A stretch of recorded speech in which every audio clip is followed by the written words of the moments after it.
Asket's Explanations, Part 2. Introduction. Contact Reports Volume 1. Pleiadisch-Plejarische Kontaktberichte, Gespräche. Block 1.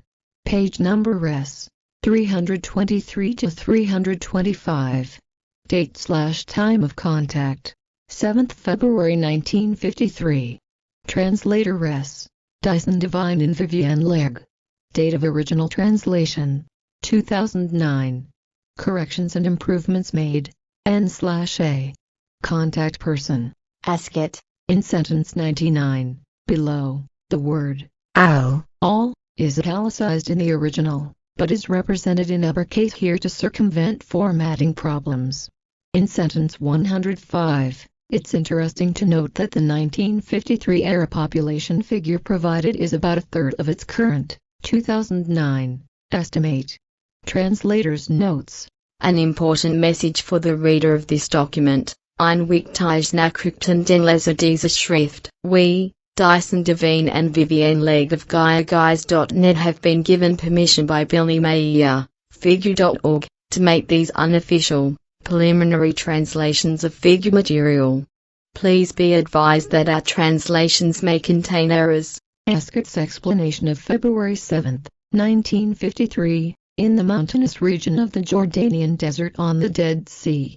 Word-for-word account, with Asket's memory assistance, of Asket's explanations, on September 10, 1964, in Morali, India. The time has now come in which you are to experience many things which, at a later time, will be helpful to you and many others in the search for truth. You yourself will thereby play a great role because you will become a fact of tradition. I have already explained to you the possibility of time travel into the past or future.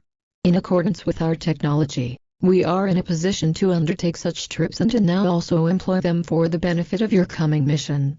As it has been decided, you will travel back with me into various epochs in order to be able to examine the truth of events there and then and to recognize that your traditions and the assertions of your religious antiquity researchers, and so forth, are false and unreal and only in very rare cases correspond to the actual occurrences. But now we still have some time and I can explain to you that which is most important. Also, I still await a visit from the man who we recently met near here. Otherwise, we will look for him in the morning and converse with him. Only after that will we make the first trip into the past together. But now I still have many explanations to provide to you first. At various times you had pointed out to you your future path through life, which will be very wearying and burdensome. Right from the start you have already experienced, and come to know, that this corresponds to the truth. But the time of your apprenticeship is not yet finished, because it will still continue for about 20 years, during which you will experience very hard times and an enormously hard destiny. Were it already very hard and burdensome up until now, in the future it will be very much worse.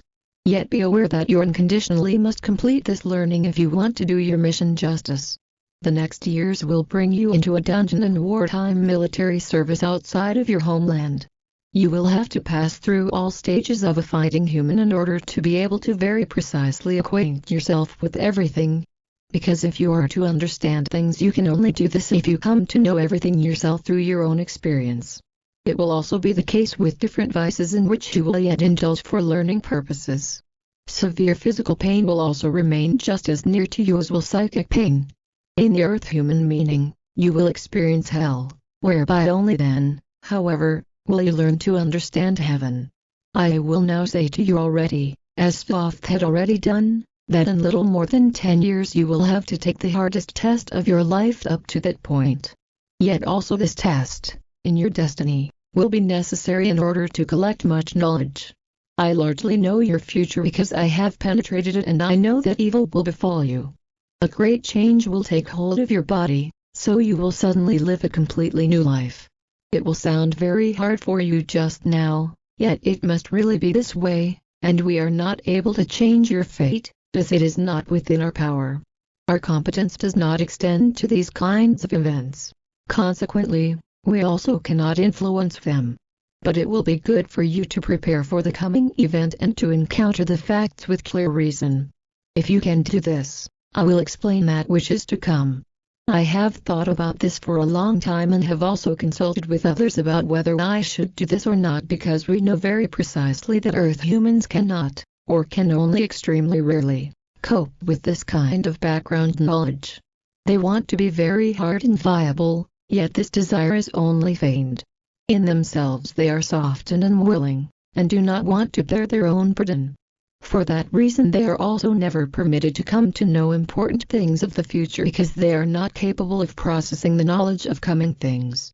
But in your case we have unanimously realized that you are well advanced in regard to these things, and you are big enough, in yourself, to cope with everything using reason. I cannot yet tell you the precise date on which the event will confront you whereby you will lose your left arm. But it will happen in the days between the 1st and 5th of August in the year 1965. This is determined this way for you, through your life and all circumstances, and it is impossible to avoid these events. But, until then, you have somewhat more than a decade to prepare yourself, by means of reason. I will explain the precise and wretched circumstances to you later. The further events of your future are the following, which you, however, are never permitted to tell anyone. Explanations of the future, about myself personally, about which, however, I must be silent. Explanation of Friday, February 7, 1953. There will be further events in which, shortly before the loss of your arm in Persia, you will be called something new. In fact, the name, Billy. This naming conceals within it a great significance and will be very weighty. You will carry this name for all subsequent years, and it will bring you suffering and pain as well as slander, attempted murder and misconceptions, from outsiders as well as even from your closest fellow humans, from critics, those who are envious, know-it-alls, authorities, religions, and false prophets, and so forth. There will be extremely difficult years for you in which you will live and learn in further hells. Hate and foolishness against you will rise in your own family, whereby you will acquaint yourself with the last secrets of the human and his psyche, when someone in your family betrays you. Peace will finally only slowly come for you after a long time, namely when you have already long fulfilled your own mission. Only then will the signs of peace very slowly begin for you, because you will no longer take the attacks against your life and your mission seriously. But the time until then is still long, and very many hard and wild events will roll over you. The name, Billy, intended for you, will become significant worldwide, and suffering as well as need and pain will threaten to drown you. But manage yourself in accordance with your reason and in accordance with your understanding, because these alone guarantee your life.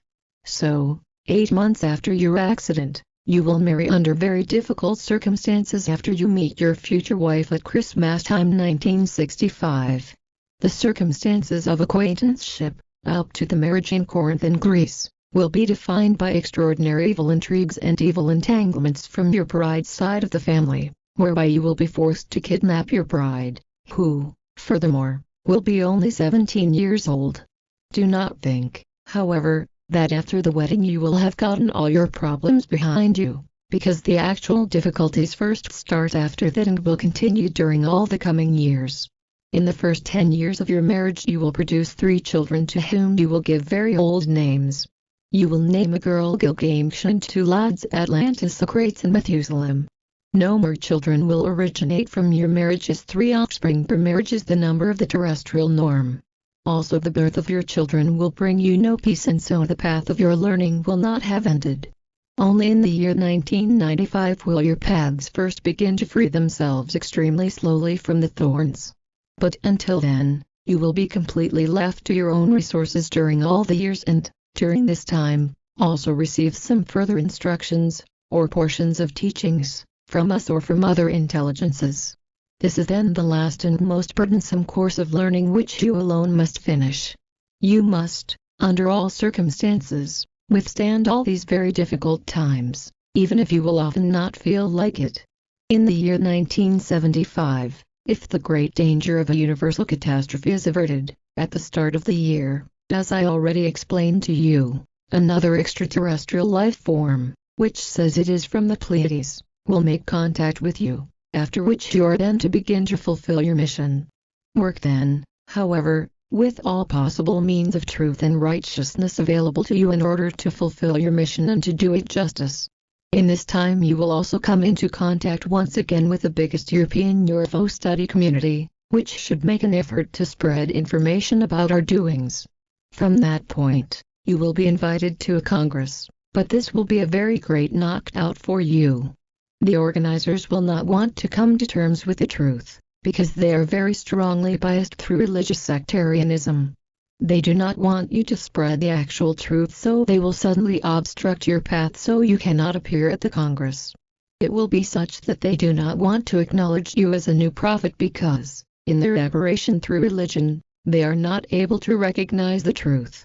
Despite this, however, you will go your way, and even before this point in time, shortly before you will bring your own publication to life in order to spread the truth.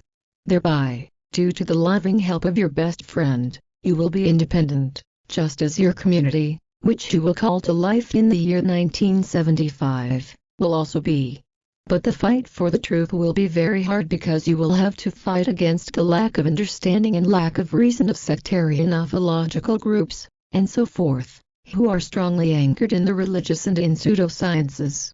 In regard to that, take note especially of the coming Worldwide Organization for Ufological Work, MUFON, because, along with various pathological know-it-alls and slanderers of truth, it will be your greatest adversary. You will become loved and hated worldwide, and also your life will no longer be secure.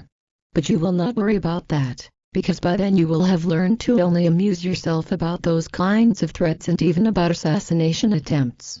Yet in spite of this, work quickly and precisely in order to fulfill your mission, because the time passes very quickly, and the laying aside of your body on ... The date of my death is named here and the precise time of my death, which, however, for certain reasons I am not permitted to name, does not allow you to put it off. At the beginning of the second half of the year 1975, the German ufological study community, DUist, will lead the first strike against you. That is to be foreseen, and so you will take up contact with this place early. You will do this under the name Billy, which will be given to you in the year 1965 in Tehran, Persia. This is also the time in which the great change in your life will come about. But protect yourself then from the intrigues directed against you which will be shot at you like poison arrows. Be also very careful then that you again eradicate the second name, Phantom, given to you in Persia, because, by then, it will have served its purpose. Allow yourself, along with the name Billy, to again be called by your real name, Edward, which you were already, significantly, given at your birth. This name contains the meaning, Guardian of the Treasure, and in a truest sense of the word, by the year 1975, you will have become the guardian of an enormous, and for the humans, very important, treasure, namely the guardian of the treasures of truth, knowledge, wisdom, love and peace, the guardian of the true teachings of the Spirit, because it represents the greatest of the earth humans' treasures. Thus make an effort, towards the end of the year 1975, to eradicate the name Phantom, which was valid until then, and allow yourself to be called only your name given at birth, Edward, or Billy. Various things will also develop in the world itself at that time which will be of very great significance.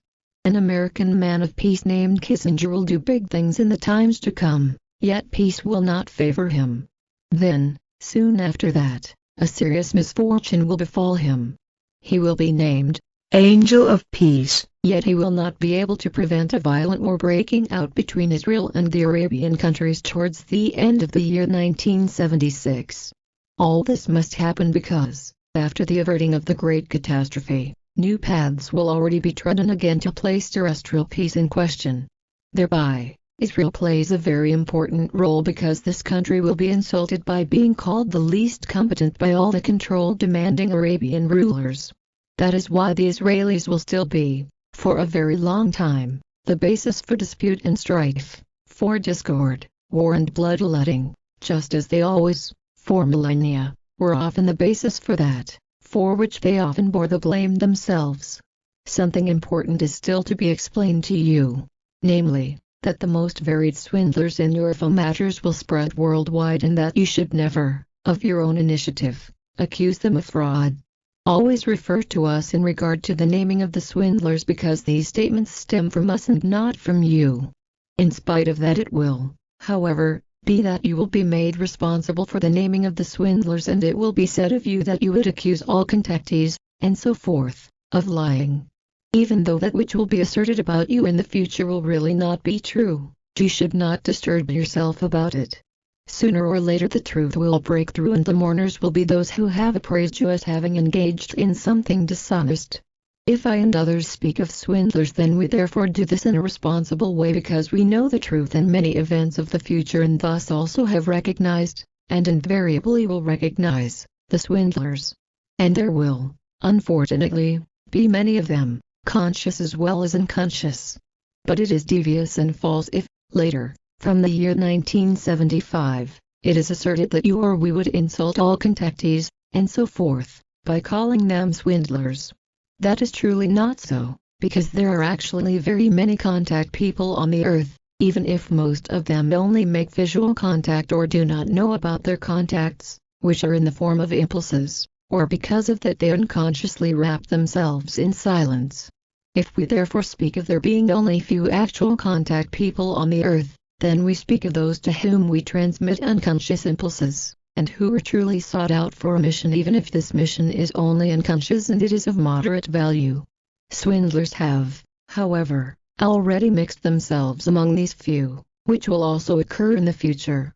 By the year 1975, therefore, at least 7 Earth humans, becoming known worldwide, will appear who will fraudulently present themselves as contact persons, and such liars and swindlers will increase in large numbers. Many of them will be exposed as swindlers only very many years later. At the present time 2,700,000,000 humans live on the earth, of whom many have observed our beamships or other beamships belonging to our Federation or belonging to those who are strangers to us. But there are only 4 Earth humans from this mass who had, or have, contact with extraterrestrial life forms, whereby I speak of telepathic impulse contacts. But, up until now, only very few of them came out into the public to announce their knowledge. Their mass will increase only in the much later time of the coming new millennium, whereby, however, swindlers will also creep in again. You know that the number of those who have actual contact with extraterrestrials is very small.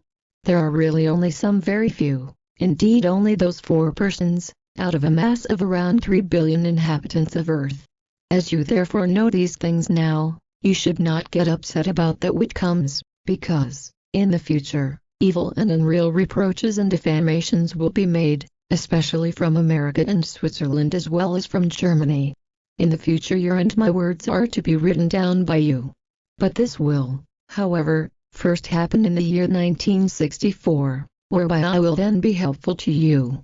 Our technology is developed so far that, with it, even after centuries, we can still entirely and faithfully reproduce the reality of once obtained impressions and spoken words, and so forth, in every detail and word. So it is therefore not important if you, with my help, only write down everything in 1964. With all of it, it is only important that I listen to every spoken word and can also register your thoughts, feelings and perceptions, whereby it is all stored in my subconscious. Therefore, tomorrow, when we undertake the trips into the past and partly also into the future, it will be important that I am always near to you so I can register everything in my subconscious. A further important factor is that in the various epochs and in the most varied lands of the past and future, the most varied languages also predominate, of which you naturally have no command, because, in this life, you have never learned them.